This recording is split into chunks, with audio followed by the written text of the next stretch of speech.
Put your hands together for the iconic Alissia and Nile Rodgers.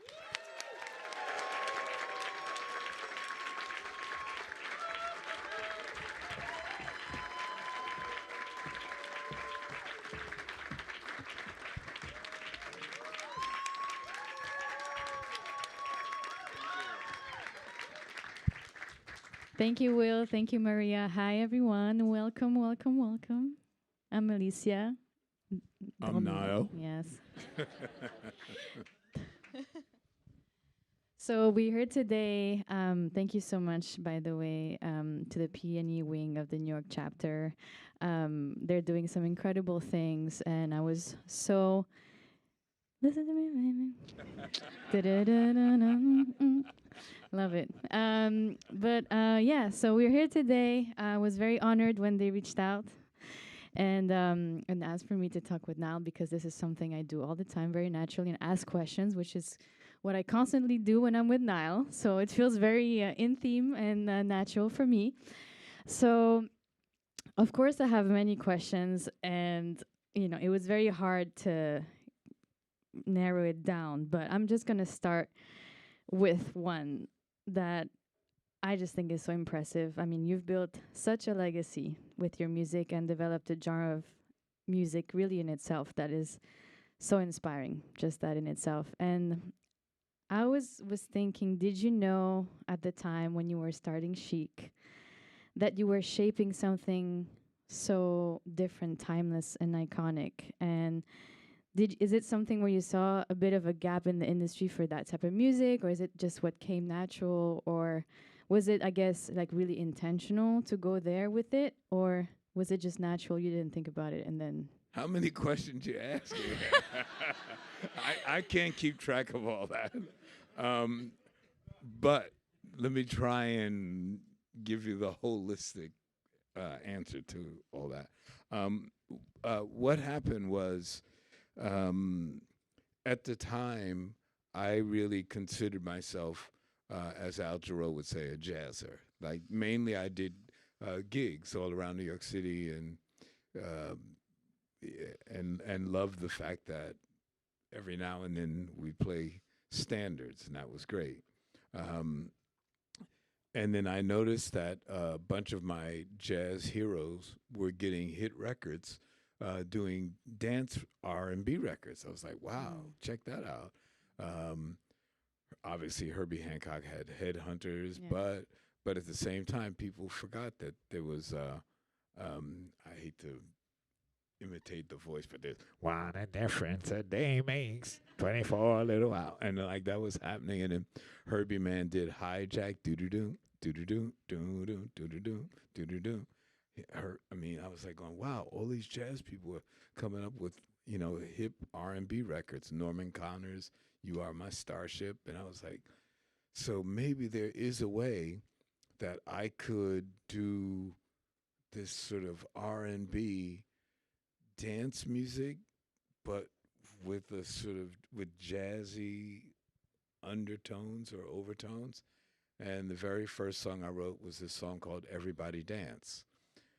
Really cool chord changes. um, and You were showing me even the passing chord.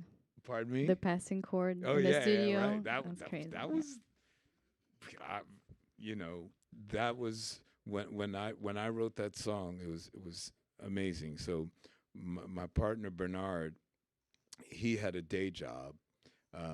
My girlfriend, she had a day job, so I was just sitting at home by myself. And Oh. okay, Wait a minute, it's on. so anyway, no, it just Oh. just the chord changes were just too cool. That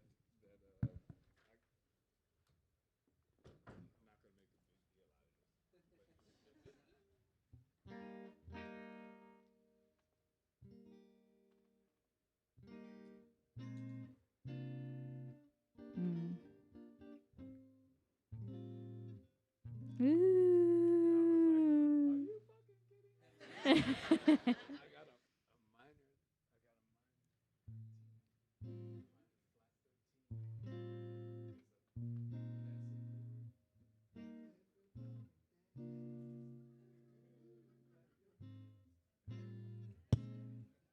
Yeah. Give it up. And that was really the first thing that I wrote. Oh, right. Sorry. Hello. Sorry. So that really was the first song that I wrote. Bernard came in. He heard it. He was like, "Yeah, that's pretty cool." Yeah. Bernard was like, he was like the antithesis. Me, I was like this super hippie, loved everybody, trusted everybody. Bernard didn't trust anyone except for me, and he was always dubious about my musical taste. Like, why are you gonna put that many chords in the song? I was like, well, you better think of some shit to go with this. And he wrote this ridiculous bass line that was just, it was amazing. And my part, even though those chord changes that I just played, that's how I actually play it on the record. But that's not how I thought I was going to play it. I thought I was going to be chucking. I thought I was going to go but Bernard's bass was so amazing and incredible. I just played la la la la la la, because his bass was doing the rhythm. Yeah, it was just this. It was you couldn't fight it. So I just let it be the star, and that record. It was interesting what you were saying about your first record. So that's the first record we actually put out, but it was in the underground. We could not get a record deal to save our lives with that song. But if you went to certain clubs, like Spike Lee, I love how he did this movie called The Son of Sam, and he was showing how dope Everybody Dance was. And he was playing it because at his age, that's probably what was playing in the clubs. So this long-winded answer is I didn't know that we were doing something really different. In a weird way, I thought we were doing what was going on. Like you were jazz musicians and you figured out how to write R&B songs like Kool and the Gang. You figured out, let's make a hit record. Wow. Well, I feel like, you mentioned like the culture and what was going on in Studio 54. We were talking about it, and you have incredible stories on how you made the song Freak Out that I think the audience should hear a little bit about because it's such an incredible story. But I was wondering in general, like, tell us about that story and also just in general what inspired you the most at that time to make music. Obviously, like Studio 54, it was a big part of the nightlife. Yeah. I'm like crying while I'm saying that. Just choking. Sorry. But yeah, so Studio 54 was a big part of the nightlife and culture, and I'm just curious of like, was that really something that inspired you a lot? You were going out and you were like getting inspired from that and say, I want to make something that I can hear here. Obviously walking out of Studio 54 and then going making music. Eventually I got to that frame of mind. What happened was I lived on 52nd Street between 8th and 9th Avenue, and the back door of Studio 54 was 53rd Street between 8th and Broadway. Pow. Studio 54 opened. We dropped our very first record, our first single, when we finally got a record deal, maybe 2 weeks after Studio 54 opened. But when it opened, it was like the hottest club in the universe, like right away. So what we did, I hate to tell this story, but it's just the truth. If you see the single of our first single, we put on the record, Chic, Dance, Dance, Dance, mixed by Tom Severese of Studio 54, like really big. We put his name a lot bigger than the band, and because Studio 54 was hot, and we figured, well, other DJs would see that name on the record and say, oh, Studio 54. This guy had nothing to do with mixing the record at all. We paid him $200 so that we could use his name, and then we took him to the studio, and we asked him to cut the tape and do like a little mix or something. He Yeah, cut he the wanted his credit. it was ridiculous. Yeah, he just cut the tape and it was like all wrong, and it was like we couldn't wait for him to leave the room, and as soon as he left, we fixed it, and so we knew that that Studio 54 was going to be a big part of our lives. I mean, I was 1 block away from my apartment, so they were blowing up Everybody Dance. They were blowing up our first big single, which was Dance, Dance, Dance, Yow, Yowza, Yowza, Yowza. And it was interesting because when you think about our compositions, everything we did was based on some sort of non-fictional event. And what happened was they had just introduced the 12-inch record.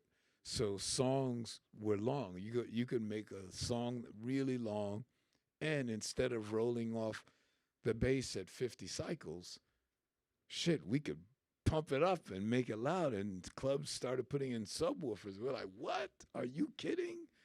We're gonna make the song the entire length of that record, and it's gonna be one song, and the bass is gonna be loud, and because of the format. So we were so inspired by the format that we could make songs with that kind of bandwidth.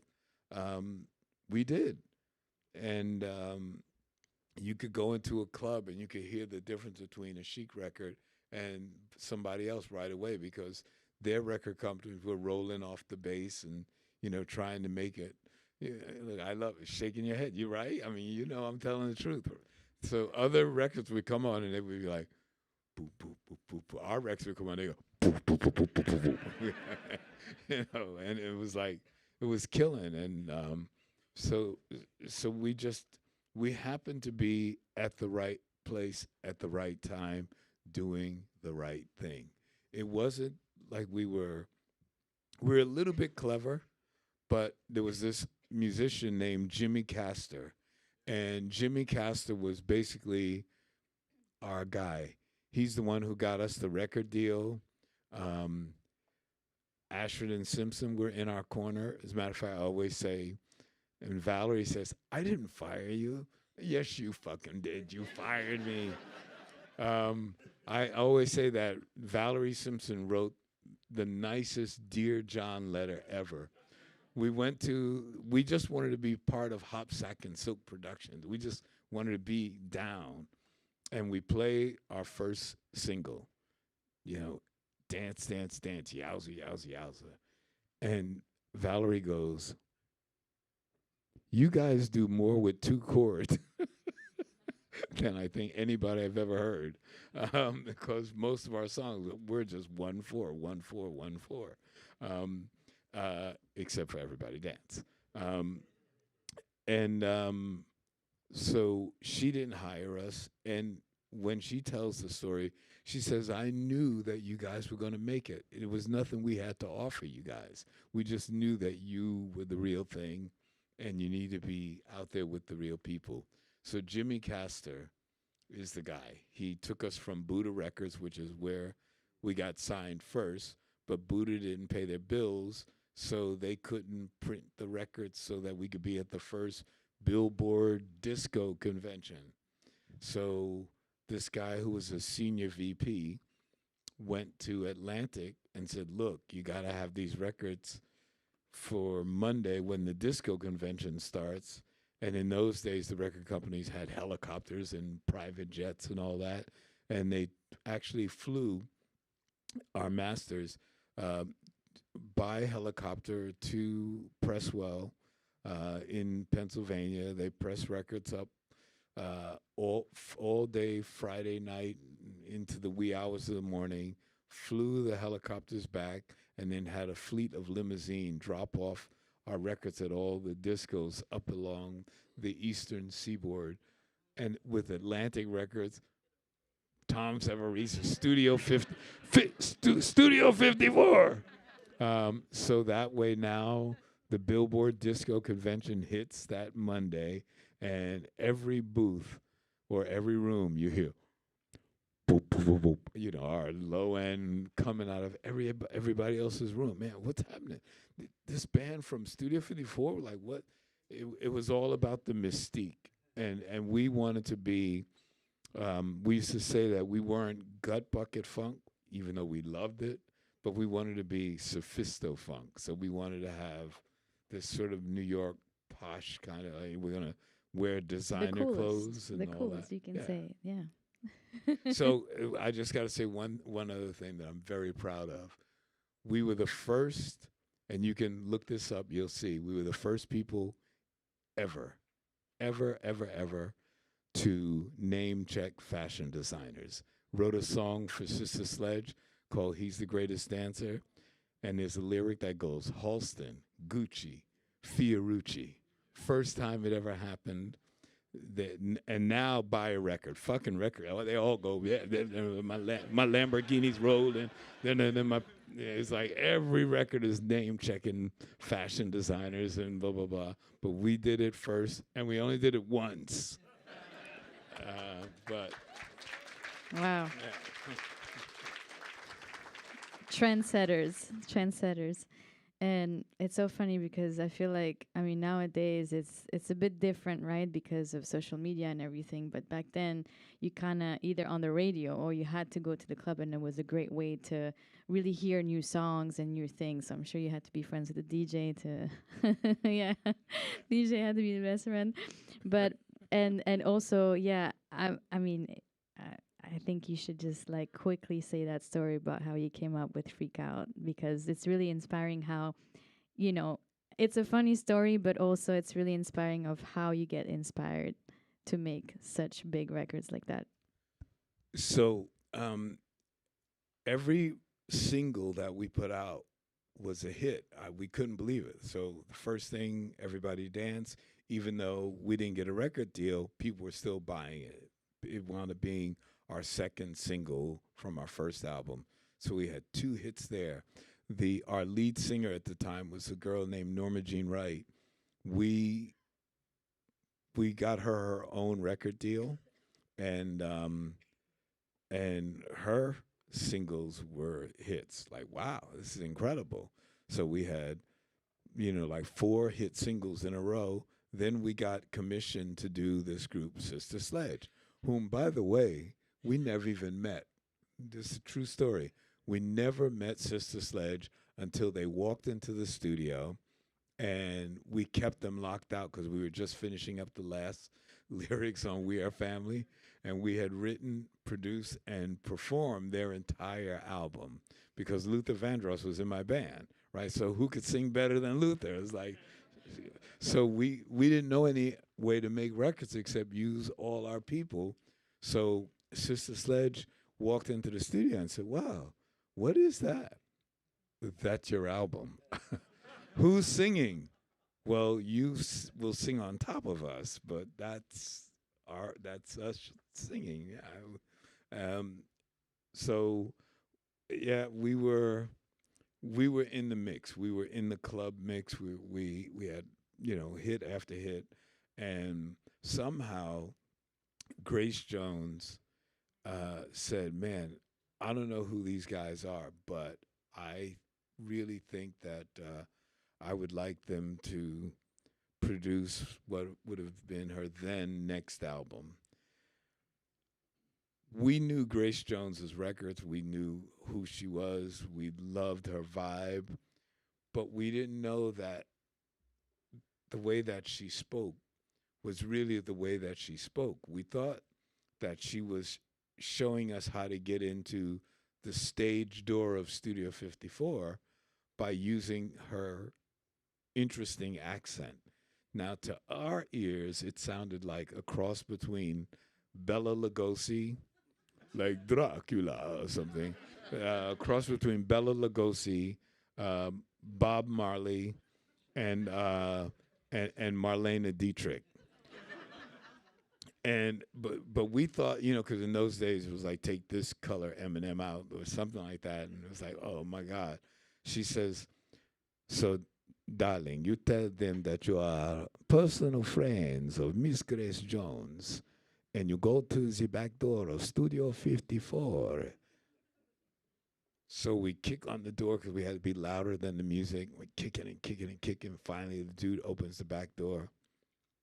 We are personal friends of Miss Grace Jones. And the dude goes, "Oh, fuck off."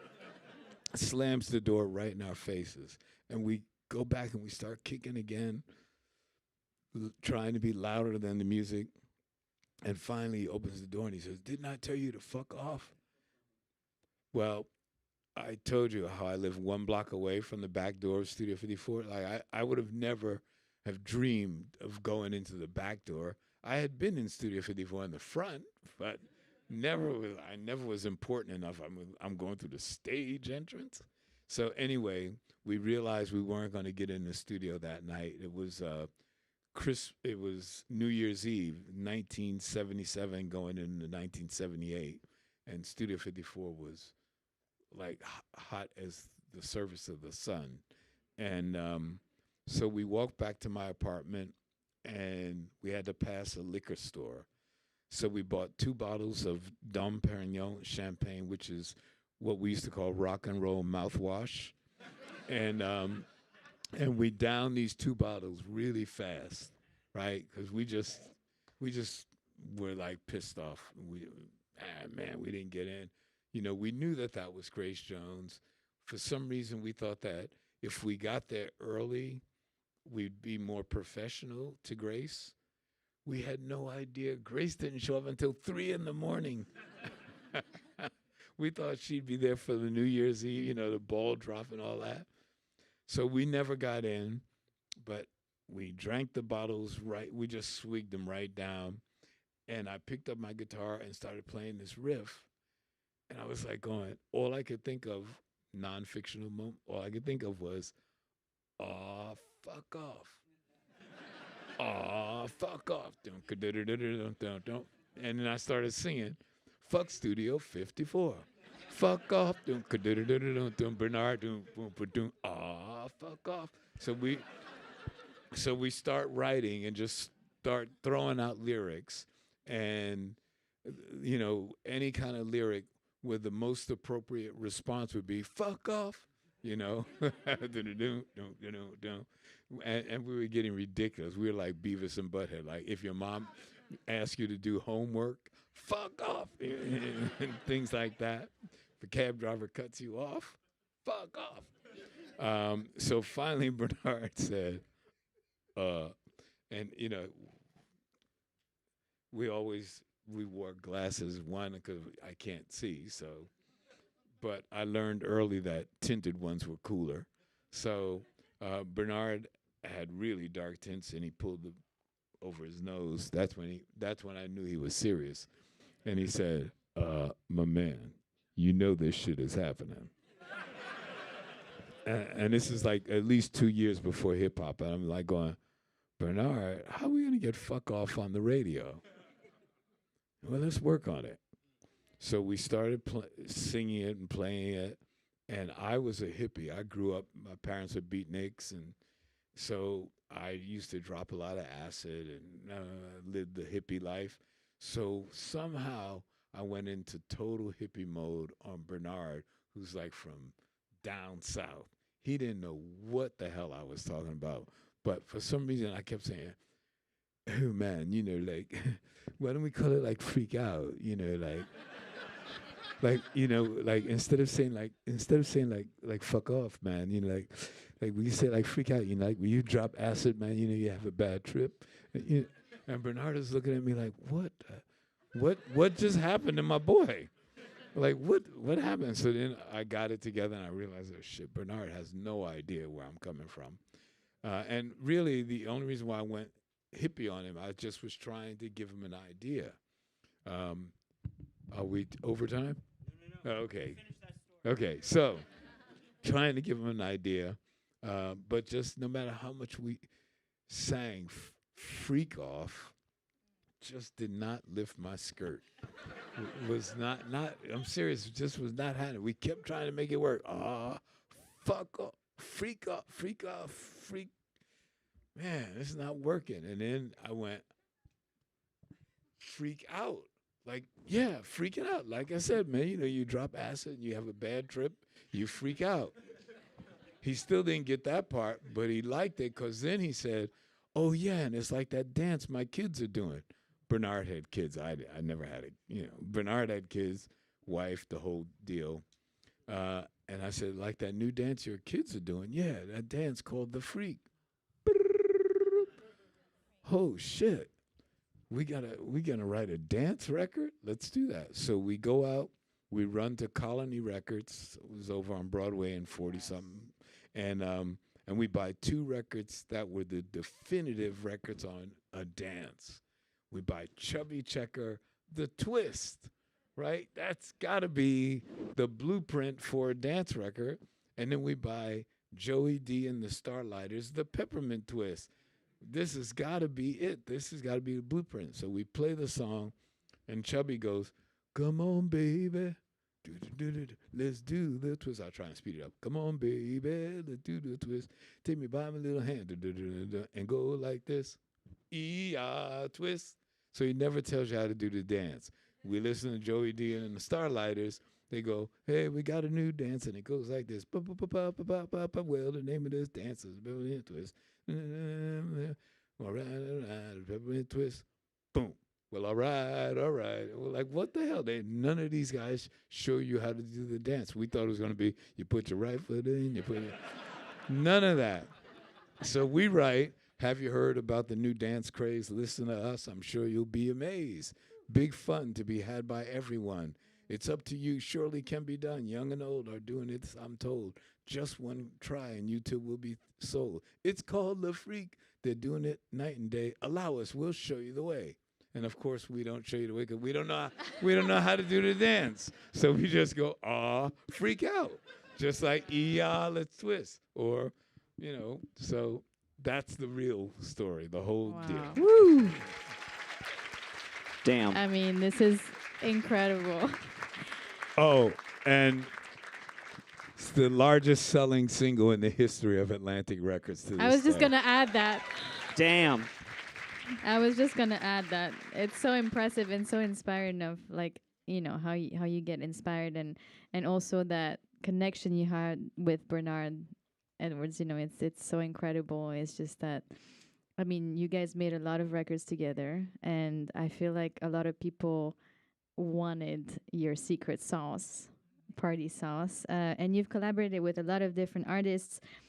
And what's so inspiring to me, just listening to your whole catalog, is you still kept your like signature sound.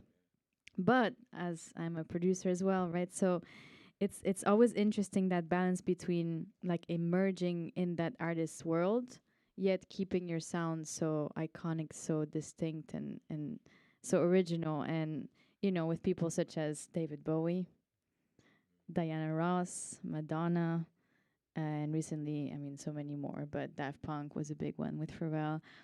And yeah, I guess I'm just curious of, like, how do you keep that balance between your own sound and emerging in that artist world, embracing their sounds as well? So think about this, because I mean, we were just doing something for Fender, and you asked me, you said, Nile, should we play a song that we have together, or should we just do something new? What did I say to you? Let's do Something new. Let's right. jam. Just right on the spot. I never feel that I can't add to a song with my playing, because if I can't, then I'm just the wrong producer. I play on every record I produce. So I love to play. I love to write. I mean, come on, you see, I have so much fun creating. It's really, I feel like it's maybe it's a blessing, maybe it's a curse. I can't tell, but it's certainly in my life, being a creator is just, it's heaven. No matter what I feel, thank you. If I'm having a bad day, go write a song. If I'm having a good day, go write a song. It's just the same to me. It's to be able to do it and and I'm fearless. Like you know, it doesn't make any difference to me. I will play with the best symphony orchestras, which I've done. Not only did I write for them, but I've conducted. And big video game. It doesn't make any difference what the project is. I'm happy to do it and never feel like I can't add something musically to the project, no matter what it is, no matter how hardcore or crazy the rock and roll band may be, or how you know, insanely virtuous. I mean, like it could be like the most amazing. I mean, I've made records with Herbie Hancock. I've made records with like incredible jazz players. But you gave hits to a lot of artists as well. Yeah, well, Yeah. because I want the project to be successful. I don't want to. You know, I say this to all of my friends who are really great players and great artists. I never want to be the smartest guy in the room. That's what I was hung up on when I was younger. Always trying to impress somebody by saying, "Oh, I know these cool chord changes. We could do this. We could do that." But at the end of the day, I want to sell. So every project that I work on, I'm trying to make it successful. You know, when I was a kid, sometimes it was thought of like as being a sellout if you sold. You know, like like, are you kidding me? My jazz teacher, and he never had a real hit record in his life, but he was a mega musician. And he told me one day when I was acting like a jerk, because I told him that, oh man, I got to play this bullshit. In the old days, we used to use the word boogaloo, and that was really incorrect because boogaloo is an awesome style of music. Latin musicians doing R&B. But we used to, the jazz dudes, we used to use the term boogaloo, meaning any pop song that we didn't really like. I got to play a fucking boogaloo gig tonight. Oh man, some bullshit. And so I said to my teacher one day, and he saw that I was upset and I was feigning upset. I was really fine, but I was just trying to be the coolest guy, and I wasn't. And he said, "No, what's wrong with you? I've never seen you like that, young blood. What's happening?" Ted, I gotta play this bullshit boogaloo gig tonight, man. What do you mean a bullshit gig? Well, look, we're starting with this song, Sugar Sugar. What's the problem? I gotta play this bullshit composition, Sugar Sugar. You know, it goes, honey, boo, boo, boo, boo, boo, boo. Oh, sugar, sugar, boo, boo, boo, boo, boo, boo. You are my candy girl. And he looks at me and he goes, Nile, do you know that Sugar Sugar's been number one for like 3 or 4 weeks now? And I said, Ted, what the hell does that got to do with it? And he grabbed me from behind the head. My mother, I had a nice little afro then. And he said, any song, and he meant this, he says, any song that's in the top 40 is a great composition.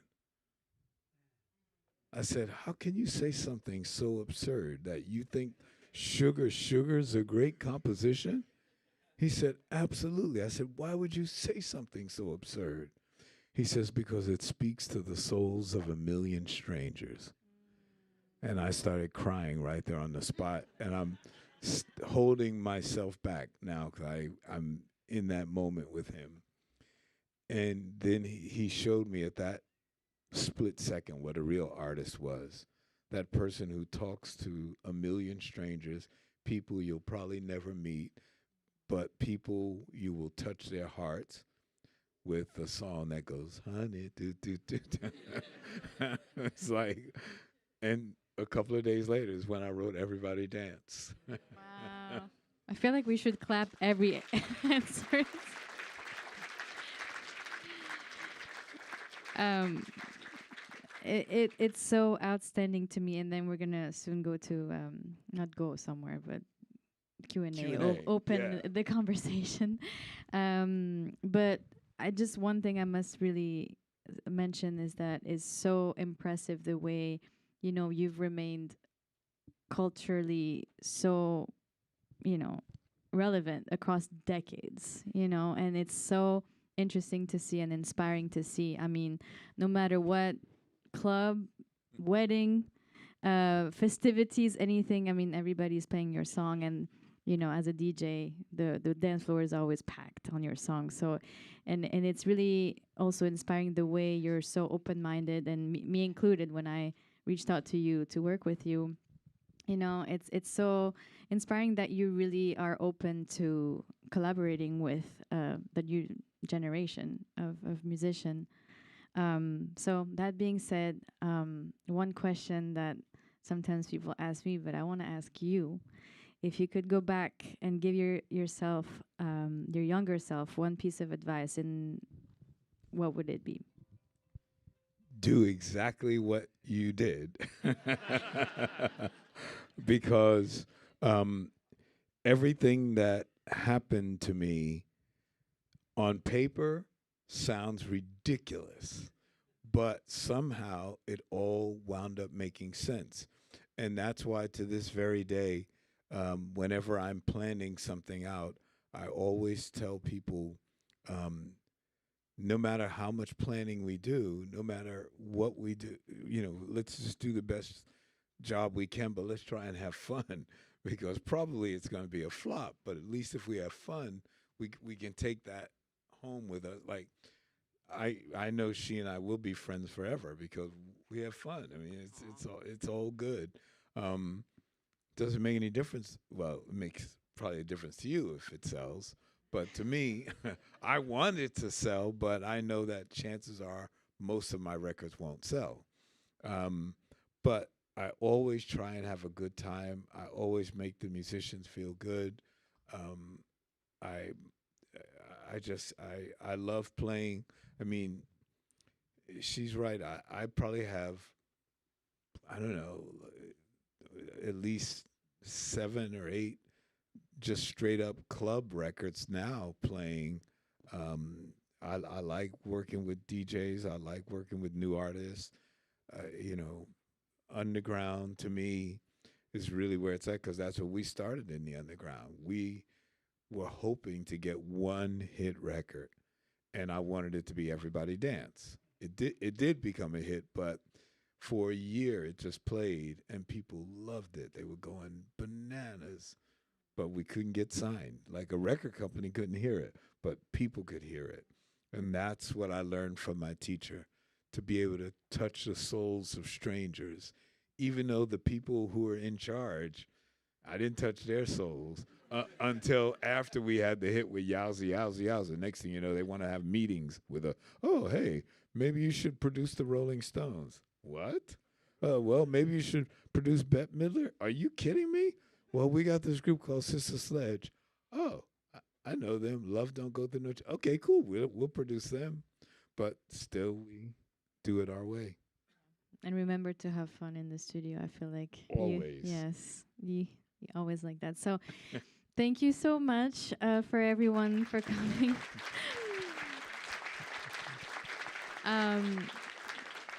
I also want to thank the PNE wing, the Recording Academy of the New York chapter, Maria, Will, Nick Cucci, Lauren, everybody who's involved in making this beautiful event happen, and the library as well. So we have time for a Q&A. We went a little bit over. Yeah, sorry. So yeah, we're maybe for yeah. I have a mic. So you can raise your hand. And He's got a mic. Now, it's a pleasure to see you again. Thank you. My question to you is, throughout the years of your career, how does it feel to have so many young artists of today acknowledge you, like when Dua Lipa actually had you at the Garden when she brought you up on stage. What does that feel like to have so many artists, younger artists, where you've become a major influence among so many people, and they acknowledge you? I mean, they just give you that vibe. It's just fun for me. Like a few weeks before that, I was in Stockholm with Herbie, and feels the same. Honestly, it's the same. If I'm playing with jazz guys, if I'm playing with classical people, if I'm playing with DJs, I'm having a time of my life. The fact that I could pick this thing up and somehow figure out something that to go along and hopefully not make your record worse or not make your performance worse, is heaven to me. I mean, you are obviously intelligent people. Just the fact that you showed up at a public library, which is wonderful. You have no idea. I am so happy. The public library, like my life was made, and anyway.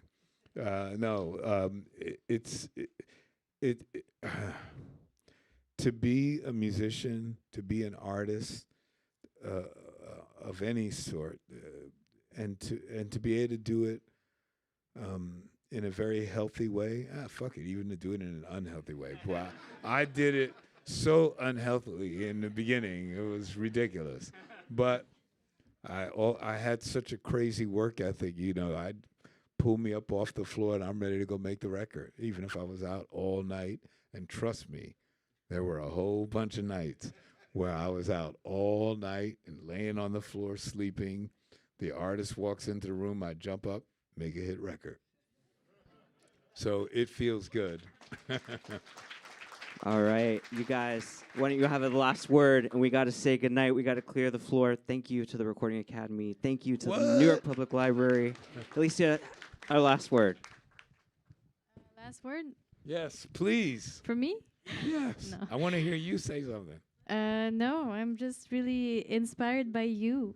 I really am, and this was so inspiring to me. I mean, you guys, like I told you, I always not ask Nile so many questions. We were just for an hour together. I asked about 15,000 questions before coming on stage. So, no, it was great to sit down with you again, and we have a song out. So he might not need it to be a hit and some more records, but I do.